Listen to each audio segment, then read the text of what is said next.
Bonjour à tous et à toutes, j'espère que vous allez bien. Aujourd'hui on s'aventure dans l'histoire qui ne s'est pas écrit par des grands plans, mais par des erreurs. Un mauvais message, une décision prise trop vite, un détail que personne n'avait prévu. Pourtant, ce simple hasard a provoqué des guerres, fait tomber des empires, changé le destin de millions de personnes. Aujourd'hui, on va découvrir ces événements historiques qui n'auraient jamais dû arriver, mais qui ont quand même changé le monde à jamais. L'histoire traditionnelle, envisagée comme le résultat de choix rationnels, de stratégies politiques ou de mouvements sociaux, se trouve parfois bouleversée par des occurrences inattendues. Cette dimension aléatoire interroge l'idée de société en évolution. Dès lors, il importe d'examiner comment certains événements fortuits ont pu infléchir le cours du monde et déterminer des trajectoires inédites pour la science, la culture ou la politique. Loin d'être une simple anecdote, il s'invite parfois au cœur des plus grandes transformations. Face à l'idée dominante selon laquelle l'histoire serait gouvernée par la raison, la stratégie ou la volonté des peuples, l'irruption de l'imprévu rappelle l'importance de la contingence. Comprendre comment certains incidents fortuits sont parvenus à faire infléchir, voire à révolutionner le cours du monde, invite à renouveler notre regard sur l'étude du passé. Vous voulez en savoir plus sur le simple hasard qui a changé le monde? Venez avec moi.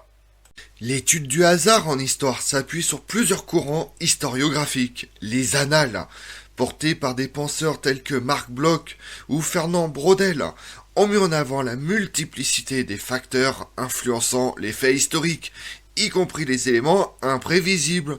La notion de contingence, développée par des historiens contemporains, souligne que certains événements n'étaient ni nécessaires ni inévitables. Par ailleurs, des philosophes comme Jacques Monod ou Stephen Jay Gould ont réfléchi à l'importance du hasard dans l'évolution des espèces, mais aussi dans les mutations sociales.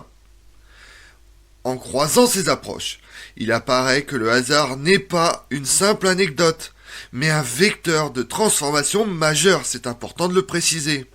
En examinant ces cas, plusieurs points apparaissent essentiels. L'ouverture d'esprit des individus confrontés à l'imprévu, leur capacité à en tirer profit et l'importance de l'observation.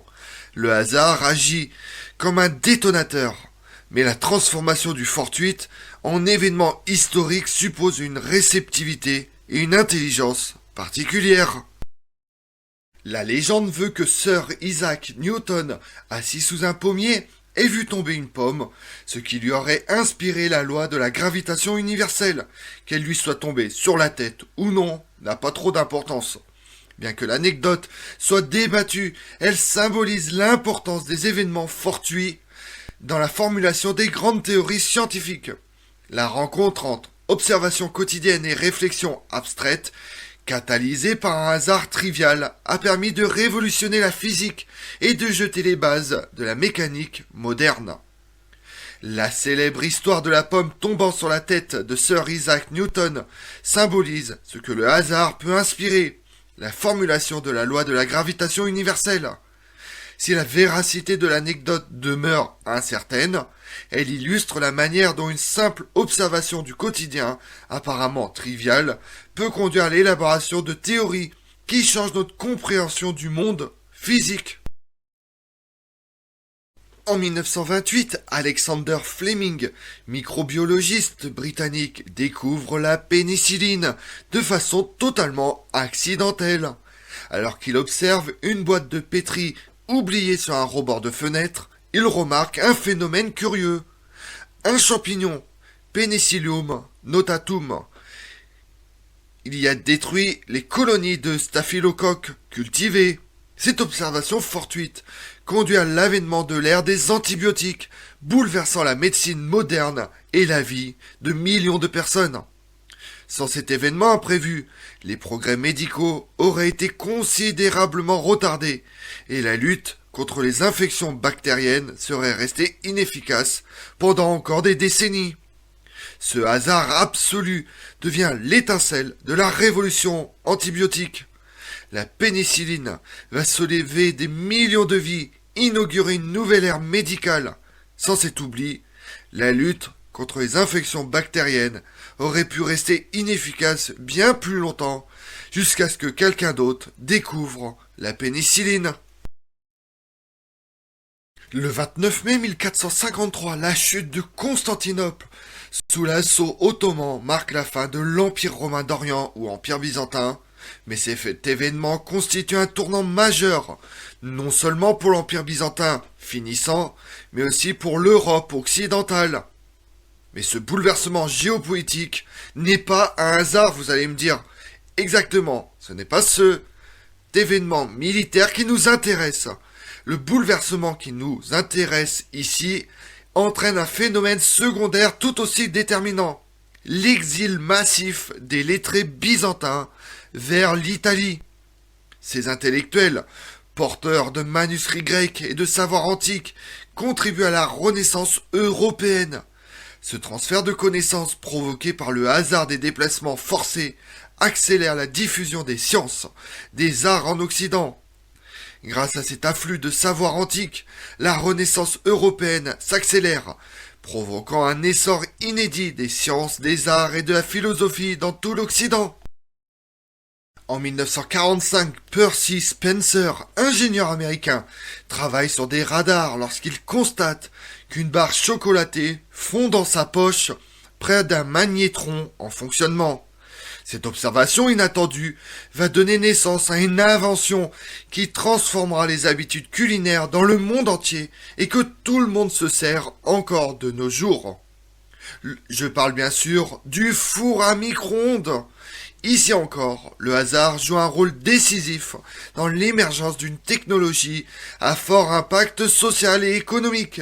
Cet exemple montre combien le hasard, combiné à l'observation aiguisée, peut devenir le point de départ d'innovation majeure. L'Amérique, découverte le 12 octobre par Christophe Colomb, est un pur hasard, lié à des erreurs de calcul et de géographie, alors qu'il recherchait à rallier le Japon Cipango et la Chine Kate de leur nom, liés à Marco Polo par le chemin du Ponant par l'ouest. L'attribution de la découverte est toutefois contestée, notamment par Christophe Colomb lui-même, qui n'a jamais admis avoir abordé une nouvelle terre. Il sera persuadé qu'il avait plutôt atteint une partie méconnue de l'Asie du Sud-Est appelée les Indes orientales. Elle est également contestée par les historiens et les rechercheurs, car l'Amérique, je vous le rappelle, a été déjà découverte et ralliée par les Vikings, mais jamais d'installation durable. C'est pour ça qu'on parle de découverte ou de redécouverte par Christophe Colomb. Les exemples précédents révèlent plusieurs points communs: l'importance de l'observation, la capacité à tirer parti d'événements imprévus et la réceptivité intellectuelle des protagonistes. Toutefois, les contextes, les conséquences varient. La découverte de la pénicilline relève du domaine médical, tandis que la chute de Constantinople concerne la circulation des savoirs. Le hasard peut ainsi intervenir à différents niveaux, individuels, collectifs, scientifiques ou culturels, et produire des effets contrastés selon les circonstances. Les événements fortuits analysés ont eu des répercussions majeures sur l'ensemble de la société et des sciences. La pénicilline a sauvé des millions de vies, a favorisé le développement de la médecine moderne. L'exode des savants byzantins a enrichi le patrimoine intellectuel européen et stimulé la Renaissance. L'accident de Newton a fondé la physique classique, tandis que le micro-ondes a modifié les habitudes alimentaires et industrielles des personnes. Ces conséquences, souvent imprévisibles, illustrent la puissance du hasard comme moteur de transformation. Le hasard, loin d'être marginal, s'avère un facteur structurant dans l'évolution des sociétés humaines.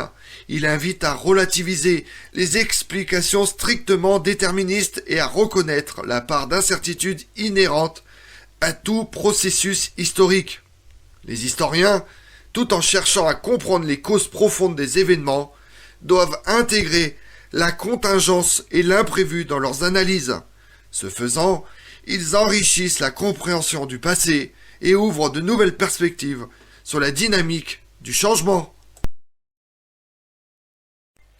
Comme on l'a vu, loin d'être marginal, le hasard s'invite au cœur du récit historique et rappelle que le cours du monde n'est jamais écrit en avance. Intégrer la contingence dans l'analyse des faits, c'est reconnaître l'importance de l'imprévu et de l'incertitude dans la destinée humaine. Les exemples de découvertes scientifiques ou de migration intellectuelle nous montrent que l'histoire ne cesse de se nourrir de hasard, transformé en révolution par l'audace, la curiosité et le génie humain. Ce regard invite à poursuivre la recherche sur l'entrelacement du hasard et de la nécessité, tout en ouvrant à la richesse inépuisable du possible. Je vous remercie d'avoir suivi cette vidéo en ma compagnie. Si vous voulez connaître mes autres vidéos, retrouvez-moi sur ma chaîne YouTube Tout seul Histoire avec Damien, mais également sur les réseaux sociaux, Twitter et Instagram, Histoire Damien. Et pensez à liker, commenter et vous abonner. Je vous remercie à tous.